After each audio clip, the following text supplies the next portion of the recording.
Bonsoir frères, sœurs et amis, que l'on se connaisse ou qu'on ne se connaisse pas, soyez tous bénis dans le nom de Jésus.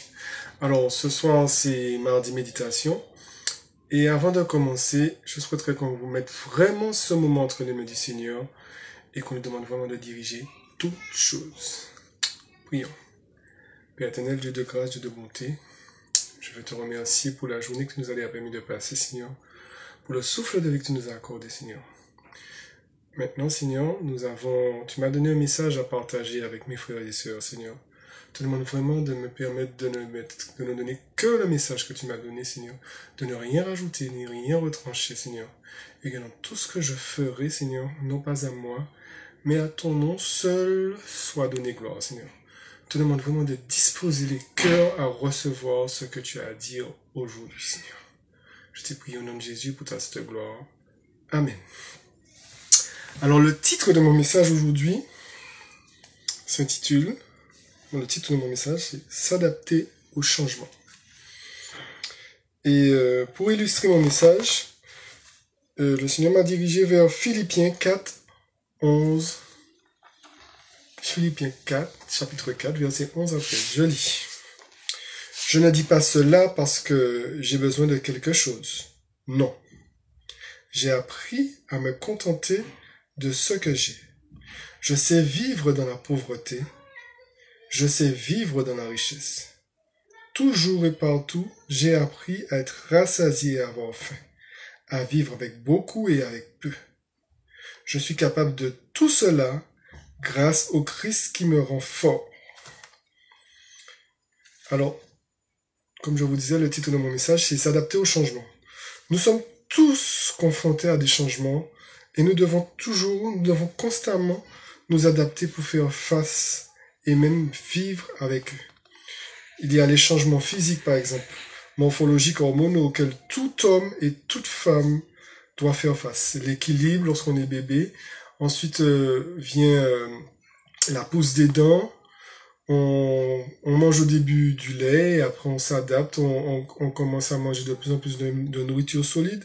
Après, on grandit et vient la puberté, où il y a la barbe et le cycle menstruel qui arrive chez les filles, chez l'adolescence, à l'adolescence, sans oublier les crises et les pertes de poids. Donc ça, c'est pour les changements physiques. Il y a aussi les changements professionnels, où vous passez de l'état de sans emploi à employé, où vous devez parfois changer de travail dans la même branche, où vous aurez à vous reconvertir. Il y a aussi les changements au niveau familial. Donc la perte d'un membre de votre famille, une naissance, un mariage, un divorce. Il y a aussi les changements au niveau spirituel. Les aléas de la vie font que vous avez à changer d'assemblée. Vous avez aussi un changement de service par rapport à votre appel ou aux besoins de l'assemblée. Votre maturité spirituelle qui vous fait réfléchir et agir autrement. Enfin, autant de changements auxquels vous êtes et serez tout au long de votre vie confrontés et surtout auxquels vous devez vous adapter. Dans ce passage, Paul dit « J'ai appris à me contenter de ce que j'ai. » Il a appris à vivre avec la situation dans laquelle il était. Il a appris à s'adapter au changement. C'est également ce que nous faisons en ce moment. On est en plein confinement. Enfin, c'est passé un pseudo-confinement toujours. On a eu les fêtes. Au début, on nous a dit que le couvre-feu serait à 1h du matin. Après, on a parlé de couvre-feu à 22h.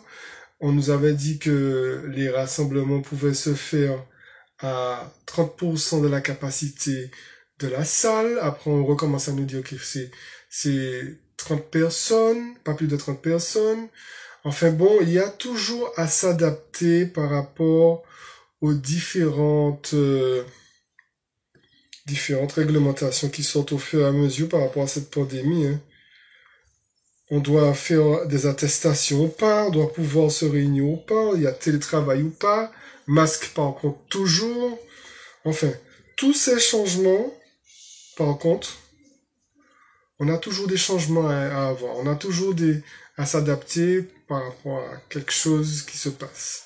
Mais tous ces changements ne se font pas sans conséquences. Tout changement occasionne des perturbations sur un fonctionnement initial. Si par exemple, quand vous faites la vaisselle, j'extrapole, hein, vous avez l'habitude de mettre les verres à gauche, tout ce qui est propre à gauche, et que subitement on vous dit de les mettre à droite, comme vous avez toujours pris l'habitude de les mettre à gauche, vous allez prendre un temps d'adaptation avant de pouvoir les mettre à droite. C'est peut-être un exemple bête ou bateau, mais je pense que vous comprenez ce que je veux dire. Cela nécessitera de prendre position parfois, et surtout nécessitera un temps d'adaptation avant de réussir à appliquer cette chose à votre quotidien. Paul a dû faire face à la malnutrition parfois, à l'abondance d'autres fois. Il a dû enseigner à des simples d'esprit parfois, et à d'autres fois à des intellectuels.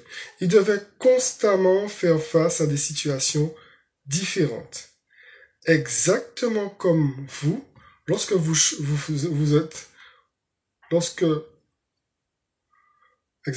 lorsqu'un changement physique, professionnel, familial ou encore spirituel se présente à vous.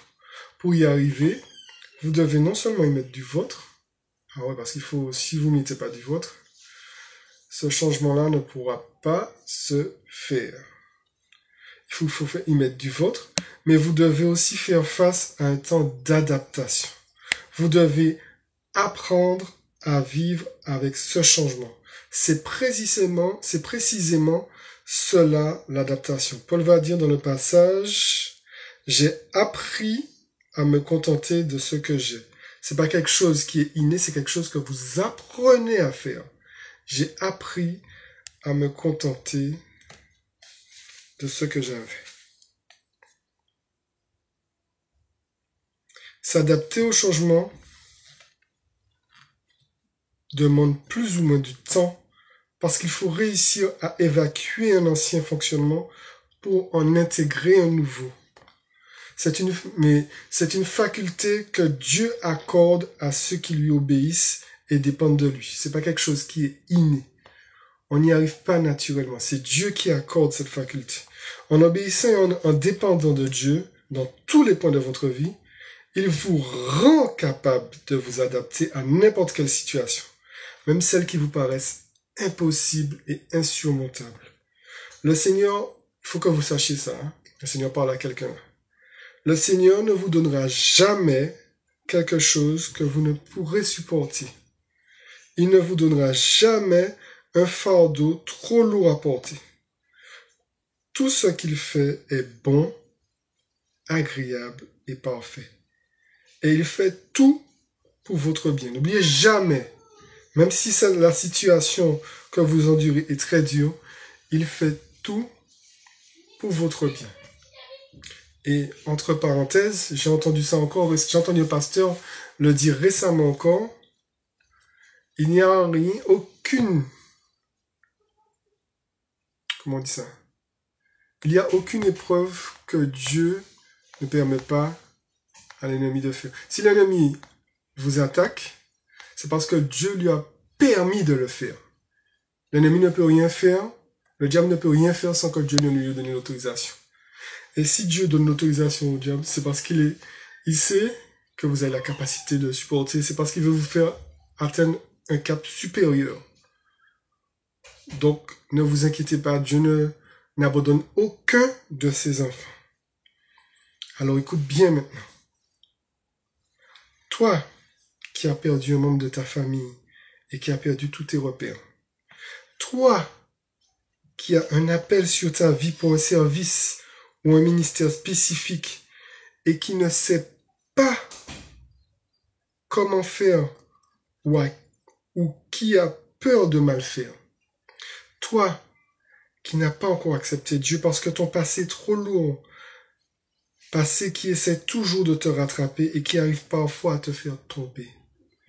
Toi qui as une famille nombreuse et qui n'arrive pas à t'organiser pour réussir à tout gérer. Toi qui n'arrives pas à joindre les deux bouts depuis que tu as perdu ton travail. Toi qui ne comprends pas pourquoi ton enfant n'arrive toujours pas à parler.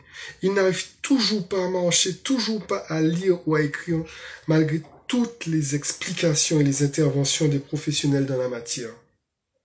Toi qui as perdu l'usage d'un membre de ton corps suite à un accident ou suite à la maladie. Écoute bien, Dieu te dit ce soir, mets en moi ta confiance et je te fortifierai.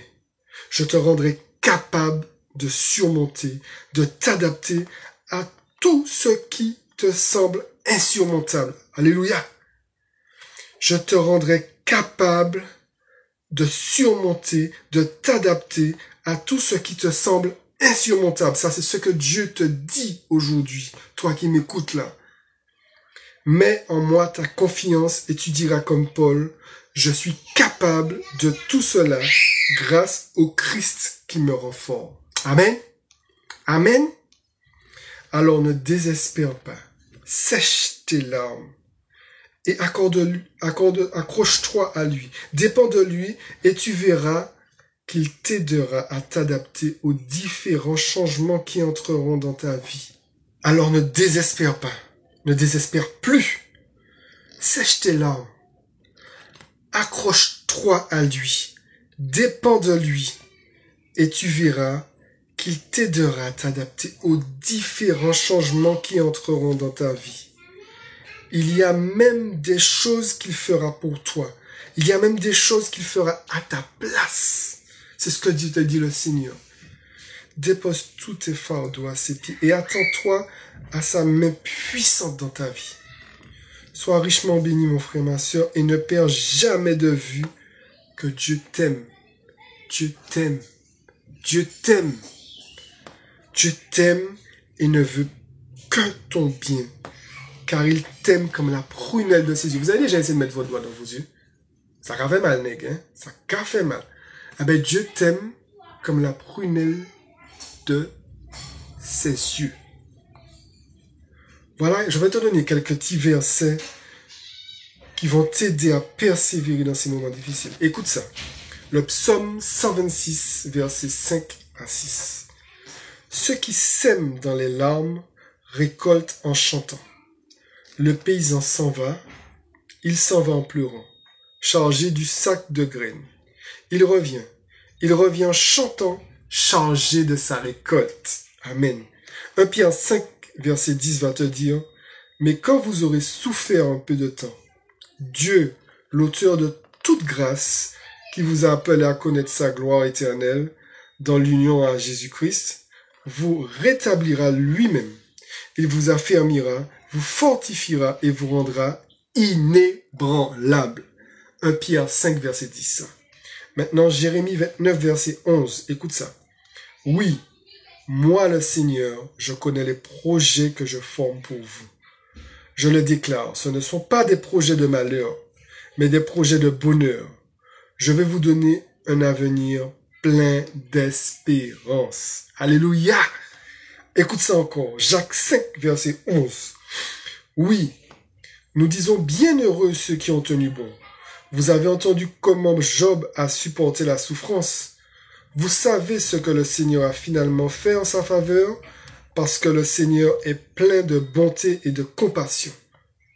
Ça, c'était Jacques 5, verset 11. Ésaïe 41, verset 10. Ne crains rien, car je suis avec toi.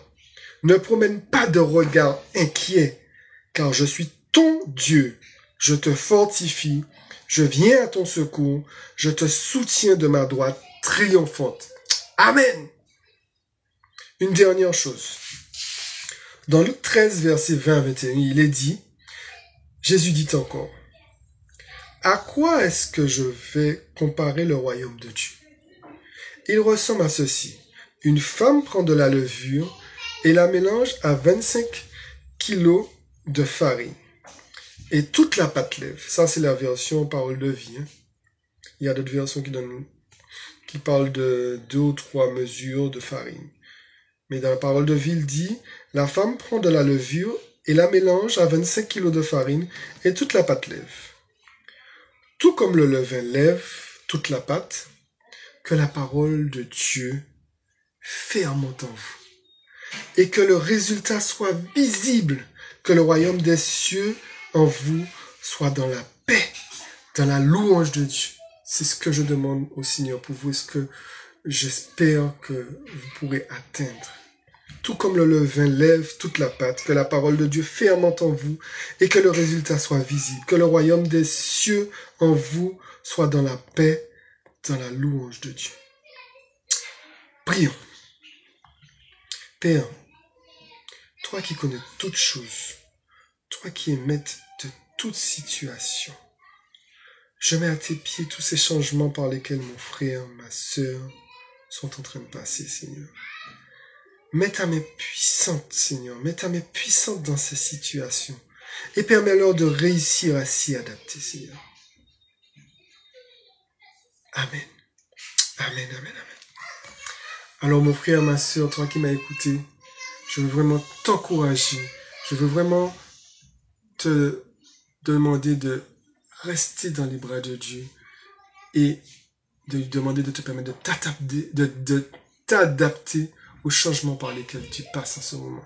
C'est lui seul qui pourra t'aider à le faire durablement. Alors sois béni mon frère, sois béni ma sœur, sois régénéré, sois réconforté, sois relevé si tu en as besoin. Le Seigneur est capable de faire toutes ces choses. Alors, autre chose, si jamais vous avez besoin de parler à un pasteur, après la vidéo, vous pouvez avoir leurs coordonnées, leur numéro de téléphone. Ils se feront plaisir de vous répondre. Soyez bénis et bonne fin de soirée.